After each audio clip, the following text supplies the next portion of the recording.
Hi friends, ಎಲ್ಲರಿಗೂ ನಮಸ್ಕಾರ. ಬನ್ನಿ ಫ್ರೆಂಡ್ಸ್, ಶಾರದೆ ಸೀರಿಯಲಿನ ಇವತ್ತಿನ ಸಂಚಿಕೆಯಲ್ಲಿ ಏನಾಗ್ತಿದೆ ಅಂತ ನೋಡ್ಕೊಬರೋಣ. ಅದಕ್ಕೂ ಮುಂಚೆ ಯಾರೆಲ್ಲ ನನ್ನ ವೀಡಿಯೋ ನೋಡ್ತಾ ಇದ್ದೀರಾ ಅವರೆಲ್ಲ ಪುಟ್ಟದೊಂದು ಲೈಕ್ ಮಾಡಿ, ಹಾಗೆ ಸಬ್ಸ್ಕ್ರೈಬ್ ಆಗೋದನ್ನು ಮರಿಬೇಡಿ. ಬನ್ನಿ ಸ್ಟಾರ್ಟ್ ಮಾಡೋಣ.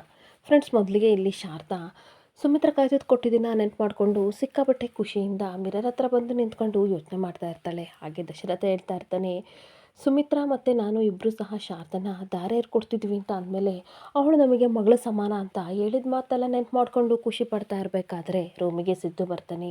ಏನು ಶಾರದವ್ರೆ, ಅಮ್ಮನ ಕೈತುತ್ತು ತಿಂದು ಸಿಕ್ಕಾಬಟ್ಟೆ ಖುಷಿಯಾಗಿದ್ದೀರಾ ಅಂತ ಅಂದಾಗ, ಹೌದು ಸರ್, ಸಿಕ್ಕಾಬಟ್ಟೆ ಅಂತಂದರೆ ಸಿಕ್ಕಾಬಟ್ಟೆ ಖುಷಿಯಾಗಿದ್ದೀನಿ. ಏನು ಗೊತ್ತಾ, ಇದಕ್ಕೂ ಮುಂಚೆ ತುಂಬ ಸಲ ಅಮ್ಮನ ಕೈತುತ್ತನ್ನ ತಿಂದಿದ್ದೆ, ಆದರೆ ಇವರೇನ ನಮ್ಮ ಅಂತ ನನಗೆ ಖಂಡಿತ ಗೊತ್ತಿರಲಿಲ್ಲ. ಗೊತ್ತಾದಮೇಲೆ ಮೊದಲನೇ ಸಲ ನಾನು ಕೈತುತ್ತು ತಿಂತಾ ಇರೋದು, ಅದು ನನಗೆ ತುಂಬಾ ಸ್ಪೆಷಲ್ ಆಗಿದೆ ಸರ್ ಅಂತ ಅಂದಾಗ, ಹೌದು ಶಾರದವ್ರೆ, ನಿಮ್ಮ ಕಣ್ಣಲ್ಲಿ ಆ ಪ್ರೀತಿ ಎದ್ದು ಕಾಣ್ತಿತ್ತು ನೋಡಿ, ನಾನು ಅದಕ್ಕೋಸ್ಕರ ವಿಡಿಯೋ ಮಾಡಿದ್ದೀನಿ, ಯಾವ ರೀತಿ ಖುಷಿಯಾಗಿದ್ದೀರಾ ಅಂತ ಆ ವಿಡಿಯೋನ ತೋರಿಸ್ತಾ ಇರ್ತಾನೆ.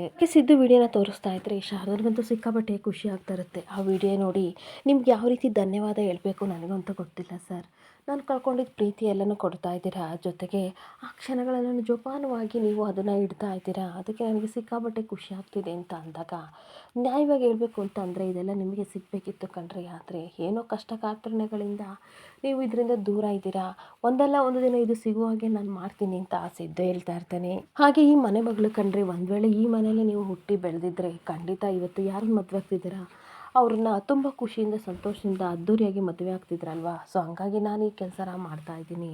ನೀವು ಖುಷಿಯಿಂದ ನನ್ನನ್ನು ಮದುವೆ ಆಗ್ಬೋದು ಕಣ್ರಿ, ಟೆನ್ಷನ್ ಮಾಡ್ಕೋಬೇಡಿ, ಅಳಬೇಡಿ. ಇವಾಗ ಕೆಲವೊಂದು ಫೋಟೋಸ್ನ ನಾನು ತೆಗೆದಿದ್ದೀನಿ, ಅದನ್ನು ಖುಷಿಯಿಂದ ನೋಡಿ ಅಂತ ತೋರಿಸ್ತಿರ್ಬೇಕಾದ್ರೆ ಶಾರದನಿಗೆ ಸಿಕ್ಕಾಪಟ್ಟೆ ಖುಷಿ ಆಗ್ತಾ ಇರುತ್ತೆ.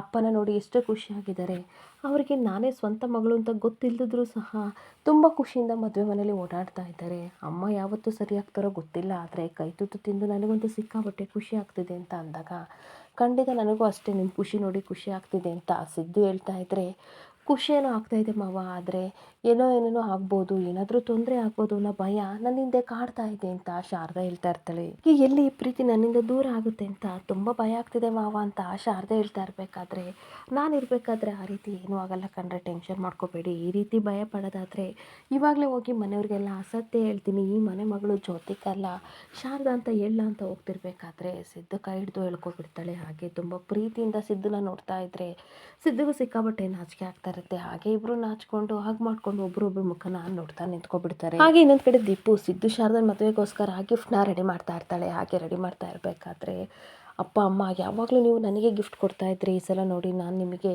ಒಂದು ಸರ್ಪ್ರೈಸ್ ಗಿಫ್ಟ್ ಕೊಡ್ತೀನಿ, ಅದನ್ನು ಓಪನ್ ಮಾಡಿದ್ಮೇಲೆ ನಾವು ಮೂವರು ಒಂದು ಫೋಟೋ ತೆಗೆಸ್ಕೊಳ್ಳೋಣ, ಆ ಫೋಟೋನ ನನ್ನ ಫ್ರೆಂಡ್ಸಿಗೆಲ್ಲ ನಾನು ತೋರಿಸ್ಬೇಕು ಅಂತ ತುಂಬ ಖುಷಿಯಿಂದ ಗಿಫ್ಟ್ನ ಪ್ಯಾಕ್ ಮಾಡ್ತಿರ್ಬೇಕಾದ್ರೆ ವಿಮಲ ಬರ್ತಾಳೆ. ವಿಮಲ ಬಂದಾಗ, ಏನು ಮಾಡ್ತಿದ್ದೆ ಪುಟಾಣಿ ಅಂತ ಅಂದಾಗ, ಅಮ್ಮಮ್ಮ ಏನು ಗೊತ್ತಾ, ಮದುವೆಲಿ ಎಲ್ಲರೂ ಸಹ ಅಪ್ಪ ಅಮ್ಮನಿಗೆ ಗಿಫ್ಟ್ ಕೊಡ್ತಾರಲ್ಲ, ಅದಕ್ಕೆ ನಾನು ಒಂದು ಗಿಫ್ಟನ್ನು ರೆಡಿ ಮಾಡ್ತಾ ಇದ್ದೀನಿ ಅಂತ ಅಂದಾಗ, ಓ ಹೌದಾ ಬಂಗಾರಿ, ಏನು ರೆಡಿ ಮಾಡ್ತಿದ್ಯಾ, ಏನು ಗಿಫ್ಟು ಅಂತ ಅಂದಾಗ, ಸರ್ಪ್ರೈಸ್, ಇದನ್ನು ನೋಡಿ ಅಪ್ಪ ಅಮ್ಮ ಸಿಕ್ಕಾಪಟ್ಟೆ ಖುಷಿ ಆಗಬೇಕು, ಅದಕ್ಕೋಸ್ಕರ ಗಿಫ್ಟನ್ನ ರೆಡಿ ಮಾಡ್ತಿದ್ದೀನಿ, ಇದನ್ನು ನಿಮ್ಮ ರೂಮಲ್ಲೇ ಇಡಲಾ, ನಮ್ಮ ರೂಮಲ್ಲಿ ಇಟ್ಟರೆ ಅಪ್ಪ ಅಮ್ಮ ನೋಡ್ತಾರೆ, ಆವಾಗ ಸರ್ಪ್ರೈಸ್ ಹೊರಟೋಗುತ್ತೆ ಅಂತ ಅಂದಾಗ, ಪರವಾಗಿಲ್ಲ ಕಂದ, ಎಲ್ಲೇ ಇಟ್ಬಿಡು, ನಾನು ಯಾರಿಗೂ ಹೇಳಲ್ಲ ಅಂತ ವಿಮಲ ಹೇಳ್ತಿರ್ಬೇಕಾದ್ರೆ ಅಷ್ಟೊತ್ತಿಗೆ ಮುರಳಿ ಸಾಂಗ್ ಹೇಳ್ಕೊಂಡು ರೂಮ್ ಒಳಗಡೆ ಬರ್ತಾ ಇರ್ತಾನೆ. ಈ ಮುರಳಿ ಸಾಂಗ್ ಹೇಳ್ಕೊಂಡು ಬರ್ತಾ ಇದ್ರೆ ವೈದೇಹಿ ಮಾತ್ರ ಸಿಕ್ಕಾಪಟ್ಟೆ ಕೋಪ ಮಾಡ್ಕೊಂಡು ಕೂತಿರ್ಬೇಕಾದ್ರೆ, ಯಾಕೋ ಈ ಸಿಚುವೇಶನ್ಗೆ ಈ ಸಾಂಗ್ಸು ಸರಿ ಆಗ್ತಿಲ್ವಲ್ಲಪ್ಪ ಅಂತ ಮುರಳಿ ಯೋಚನೆ ಮಾಡ್ತಾ ಇರ್ತಾನೆ.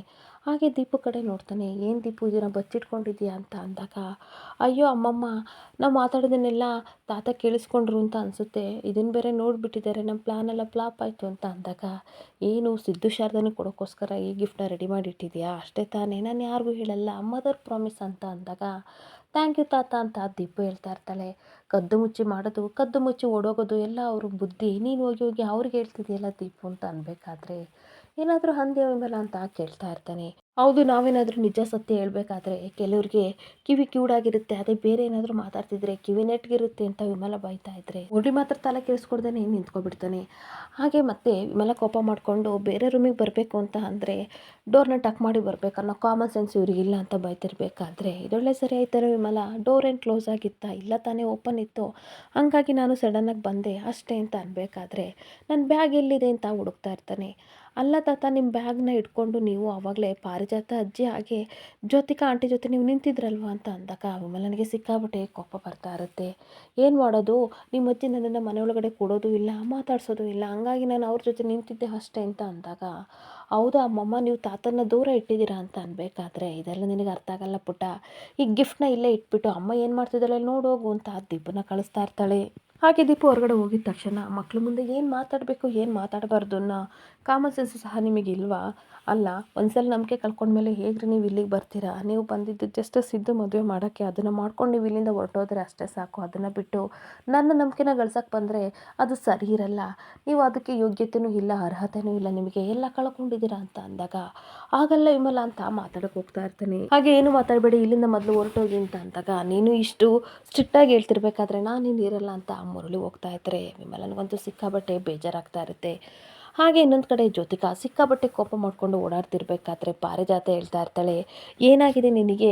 ಅದೇನೋ ಹೇಳ್ತಾರಲ್ಲ, ಬೆಕ್ಕಿಂಗ್ ಬಾಲ ಸುಟ್ಟಾಗ ಓಡಾಡ್ತಾರಲ್ಲ, ಆ ರೀತಿ ನೀನು ಓಡಾಡ್ತಿದ್ಯಲ್ಲ, ಆ ಕಡೆಯಿಂದ ಈ ಕಡೆಗೆ, ಈ ಕಡೆಯಿಂದ ಆ ಕಡೆಗೆ ಅಂದಾಗ ನನಗೆ ಸಿಕ್ಕಾಬಟ್ಟೆ ಕೋಪ ಬರ್ತಿದೆ. ನಾನು ಏನು ಮಾಡಲಿ? ನೀವೇ ನೋಡಿದ್ರಲ್ಲ, ಆ ಸಿದ್ದು ಬೇರೆ ಏನೋ ಮಾತೃಭೋಜನ ಅಂತ ಹೇಳ್ದ. ಮಮ್ಮ ಎಷ್ಟು ಪ್ರೀತಿಯಿಂದ ಶಾರದನಿಗೆ ಊಟ ಮಾಡಿಸ್ತಾ ಇದ್ರು ನಿಮಗೆ ಗೊತ್ತಾ? ಅದನ್ನು ನೋಡಿ ನನಗೆ ಸಿಕ್ಕಾಬಟ್ಟೆ ಹೊಟ್ಟೆ ಉರಿತಾ ಇದೆ. ಇವತ್ತು ಊಟ, ನಾಳೆ ಕನ್ಯಾದಾನ, ನಾಡ್ದು ಸ್ವಂತ ಅಮ್ಮನೇ ಇವರು ಅನ್ನೋ ರೀತಿ ಬಿಲ್ಡಪ್ ಕೊಡ್ತಾಳೆ. ನನ್ನ ಕೈಲಿ ಅದನ್ನು ಸಹಿಸೋಕ್ಕಾಗ್ತಿಲ್ಲ ಅಂತ ಅಂದಾಗ, ಇದಕ್ಕೆಲ್ಲ ನೀನು ಏನಕ್ಕೆ ತಲೆ ಕೆಡಿಸ್ಕೊತೀಯ, ಬಿಟ್ಟಾಕು ಅಂತ ಅಂದಾಗ, ಏನು ಗ್ರಾನಿ ಈ ರೀತಿ ಹೇಳ್ತಿದ್ದೀರಾ, ಇದೆಲ್ಲ ಸತ್ಯ ತಾನೇ ಅಂತ ಜ್ಯೋತಿಗೆ ಹೇಳ್ತಾ ಇರ್ತಾಳೆ. ಹಾಗೆ ನಾಳೆ ಮುಂಚೆ ಮಮ್ಮ ಅವಳನ್ನೇನಾದರೂ ಮಗಳು ಅಂತ ಒಪ್ಕೊಂಡ್ರೆ ನನ್ನ ಗತಿ ಏನು, ನನಗೆ ಈ ಮನೇಲಿ ಅಸ್ತಿತ್ವನೇ ಇರಲ್ಲ, ಆ ರೀತಿ ಆಗುತ್ತೆ ಅಂದಾಗ, ಹುಚ್ಚು ಹುಡುಗಿ ಟೆನ್ಷನ್ ಮಾಡ್ಕೋಬೇಡ, ಸುಮಿತ್ರ ನಮಗೆ ದಾಳವಾಗಿ ಸಿಕ್ಕಿದ್ದಾಳೆ, ಗಾಳವಾದ ಮೀನ್ ಥರ, ನಾವು ಯಾವ ನಂಬರ್ ಬೀಳಿಸ್ತೀವಿ ಆ ನಂಬರ್ ಅವಳು ತಗೋತಾಳೆ ಅಷ್ಟೇ, ನೀನು ತಲೆ ಕೆಡಿಸ್ಕೋಬೇಡ ಅಂತ ಪಾರಿಜಾತ ಹೇಳ್ತಾ ಇರ್ತಾಳೆ. ಹಾಗೆ ಏನು ಗೊತ್ತಾ ಗೋಲ್ಡಿ, ಅದೇನೋ ಸ್ಲೋ ಪಾಯ್ಸನ್ ಅಂತ ಹೇಳ್ತಾರಲ್ಲ, ಹಾಗೆ ನಿಧಾನವಾಗಿ ವಿಷನ ಅವಳ ಮನಸ್ಸಲ್ಲಿ ತುಂಬ್ತಾ ಹೋದರೆ ಅದೇ ಒಂದಲ್ಲ ಒಂದು ದಿನ ಅವರಿಬ್ಬರನ್ನು ದೂರ ಮಾಡುತ್ತೆ, ನೋಡ್ತಾ ಇರು ಅಂತ ಪಾರಿಜಾತ ಹೇಳ್ತಾ ಇರ್ತಾಳೆ. ಹಾಗೆ ಇನ್ನೊಂದು ಕಡೆ ಸಿದ್ದು ಶಾರದಾ ಮಲಗಿರ್ಬೇಕಾದ್ರೆ ಮಿಡ್ ನೈಟಲ್ಲಿ ದೀಪುನ ಟಚ್ ಮಾಡ್ತಾಳೆ. ದೀಪು ಇಲ್ದಲೇ ಇರಬೇಕಾದ್ರೆ ಗಾಬರಿ ಮಾಡಿಕೊಂಡು, ಮಾವ ದೀಪು ಎಲ್ಲಿ ಅಂತ ಎದ್ದು ಲೈಟ್ ಹಾಕಿ ಹುಡುಕ್ತಿರ್ಬೇಕಾದ್ರೆ, ಟೆನ್ಷನ್ ಮಾಡ್ಕೋಬೇಡಿ ಕಣ್ರಿ, ಸ್ವಲ್ಪ ಹೊತ್ತಿಗೆ ಮುಂಚೆ ನಾನು ಅಜ್ಜಿ ಹತ್ರ ಮಲ್ಕೋತೀನಿ ಅಂತ ಅವಳೇ ನನಗೆ ಹೇಳೋದ್ಲು, ನೀವು ಟೆನ್ಷನ್ ಮಾಡ್ಕೋಬೇಡಿ ಅಂತ ಅಂದಾಗ, ಓ ಹೌದಾ ಅಂತ ಅಂದ್ಬಿಟ್ಟು ಶಾರದಾ ಈ ಕಡೆ ಚಾಪೆ ತಗೊಂಡು ಮಲ್ಕೋತಾ ಇರ್ತಾಳೆ. ಇದ್ಯಾಕ್ರಿ ಚಾಪೆ ಹಾಸ್ತಾ ಇದ್ದೀರಾ ಅಂತ ಅಂದಾಗ, ನಮ್ಮ ಮದುವೆ ಆಗೋಕ್ಕೆ ಇನ್ನೂ ಒಂದು ದಿನ ಟೈಮ್ ಐತೆ, ಸೊ ನಮ್ಮಿಬ್ಬರ ನಡುವೆ ಅಂತರ ಇರಬೇಕಲ್ವ, ಅದಕ್ಕೆ ನಾನು ಇಲ್ಲಿ ಮಲ್ಕೋತಿದ್ದೀನಿ, ನೀವು ಅಲ್ಲೇ ಮಲಗಿ ಅಂತ ಹೇಳ್ಬಿಟ್ಟು ಶಾರದಾ ಚಾಪೆ ಮೇಲೆ ಮಲಗಿದ್ರೆ ಸಿದ್ದು ಪಕ್ಕದಲ್ಲಿ ಬಂದು ಮಲ್ಕೋತಾನೆ. ಯಾಕೆ ಮಾವ ನೀವು ಇಲ್ಲಿ ಮಲಗ್ತಿದ್ದೀರಾ, ಅದು ನೆಲದ ಮೇಲೆ, ಮಂಚದ ಮೇಲೆ ಮಲಗಿ ಅಂತ ಅಂದಾಗ, ನನ್ನ ಹೆಂಡತಿ ದೊಡ್ಡ ಶ್ರೀಮಂತರ ಮಗಳು, ಅವಳೇ ಈ ರೀತಿ ಚಾಪೆ ಮೇಲೆ ಮಲಗಬೇಕಾದ್ರೆ ನಾನು ಹೇಗ್ರಿ ಮಲಗೋಕ್ಕಾಗುತ್ತೆ, ನಾನು ಅದಕ್ಕೆ ಪಕ್ಕದಲ್ಲಿ ಮಲ್ಕೊಂಡಿದ್ದೀನಿ ಅಂತ ಅಂದಾಗ, ನಿಮ್ಮ ಹೆಂಡತಿ ಇನ್ನೂ ಆಗಿಲ್ಲ, ಇನ್ನೂ ಒಂದು ದಿನ ಬಾಕಿ ಇದೆ ಅಂತ ಶಾರದಾ ಹೇಳ್ತಾ ಇರ್ತಾಳೆ. ಅಲ್ಲೋ ಯಜಮಾನಿ ಅಮ್ಮ, ಇದು 2ನೇ ಮದುವೆ, ಅದು ನಿಮಗೆ ನೆನಪಿದೆಯಾ? ನೋಡಿ, ನನ್ನ ಹೆಂಡತಿ ಶ್ರೀಮಂತರ ಮಗಳಾಗಿದ್ರೂ ಸಹ ಜಂಬ ಇಲ್ಲ, ಅವಳು ಇಲ್ಲೇ ಮಲ್ಕೋತಾಳೆ ಅಂದಮೇಲೆ ನಾನು ಪಕ್ಕದಲ್ಲೇ ಮಲ್ಕೋತೀನಿ ಅಂತ ಸಿದ್ದು ರೇಗಿಸ್ತಾ ಇರ್ತಾನೆ.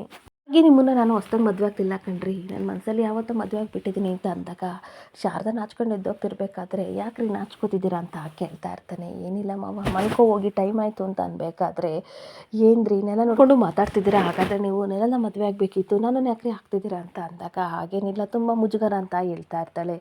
ಹೌದು ಹೌದು, ಮುಂಚೆ ಎಲ್ಲ ನಾನು ಮುಜುಗರ ಪಡ್ತಾ ಇದ್ದೆ, ಇವಾಗ ನೀವು ಪಡ್ತಾ ಇದ್ದೀರಾ, ಆದರೆ ನಿಮ್ಮ ಪ್ರೀತಿ ಉಕ್ಕಿ ಹರಿತಿರೋದು, ನಿಮ್ಮ ಹೃದಯದಲ್ಲಿ ಆಗ್ತಿರೋ ಬದಲಾವಣೆ ನನಗೆ ಗೊತ್ತಾಗ್ತಾ ಇದೆ ಅಂತ ತುಂಬ ಪ್ರೀತಿಯಿಂದ ಶಾರದನ್ನ ನೋಡ್ತಾ ಇರಬೇಕಾದ್ರೆ, ಅತಿಯಾಗಿ ಮಾತಾಡ್ತಿದ್ದೀರಾ, ಹೋಗಿ ಮಲ್ಕೊಳ್ಳಿ ಟೈಮ್ ಆಯಿತು ಮಾವ ಅಂತ ಹೇಳ್ತಾ ಇರಬೇಕಾದ್ರೆ, ಹಾಗೆ ಸಿದ್ದು ತುಂಬ ಪ್ರೀತಿಯಿಂದ ಶಾರದನ್ನ ನೋಡ್ತಾ ಇರ್ತಾನೆ. ಅಷ್ಟೊತ್ತಿಗೆ ದೀಪು ಬಂದೇ ಬಿಡ್ತಾಳೆ. ಏನಪ್ಪ ನೀವಿನ್ನು ಮಲಗಿಲ್ವಾ ಅಂತ ಅಂದಾಗ, ನೀನು ಯಾಕೆ ಪುಟ್ಟ ಅಜ್ಜಿ ರೂಮಿಂದ ಬಂದೆ ಅಂತ ಹೇಳ್ತಾ ಇರಬೇಕಾದ್ರೆ, ಅಜ್ಜಿ ಸಿಕ್ಕಾಪಟ್ಟೆ ಗೊರಕೆ ಹೊಡಿತಾರೆ, ನನಗೆ ಮಲಗೋಕ್ಕಾಗಲ್ಲ, ಅದಕ್ಕೆ ಬಂದೆ ಅಂತ ದೀಪು ಹೇಳ್ತಾ ಇರ್ತಾಳೆ.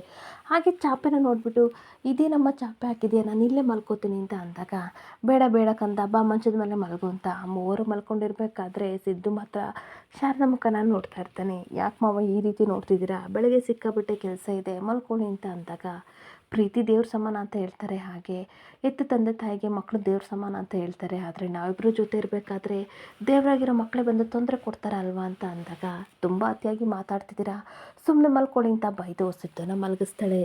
ಹಾಗೆ ಇನ್ನೊಂದು ಕಡೆ ಮುರಳಿ ಶಾರದನ ಒಡವೆ ಮತ್ತು ಬಟ್ಟೆನ ತಗೊಂಡು ಎಸ್ಕೇಪ್ ಆಗಿ ಅಂತ ಹೋಗ್ತಾ ಇರ್ತಾನೆ. ಹಾಗೆ ಸೆಕ್ಯೂರಿಟಿನ ನೋಡ್ತಾನೆ, ಸೆಕ್ಯೂರಿಟಿ ಬೇರೆ ಎಚ್ಚರವಾಗಿದ್ದಾನೆ, ಅವ್ನ ಕಣ್ಣು ಮುಂದೆ ಹೋಗೋಕ್ಕಾಗಲ್ಲ ಅಂದ್ಬಿಟ್ಟು ಕಾಂಪೌಂಡ್ ಎಗ್ರಿ ಹೋಗ್ತಾ ಇರಬೇಕಾದ್ರೆ ಅಲ್ಲೇ ಕಾಂಪೌಂಡ್ ಹತ್ರ ಸಿದ್ದು ನಿಂತಿರ್ತಾನೆ.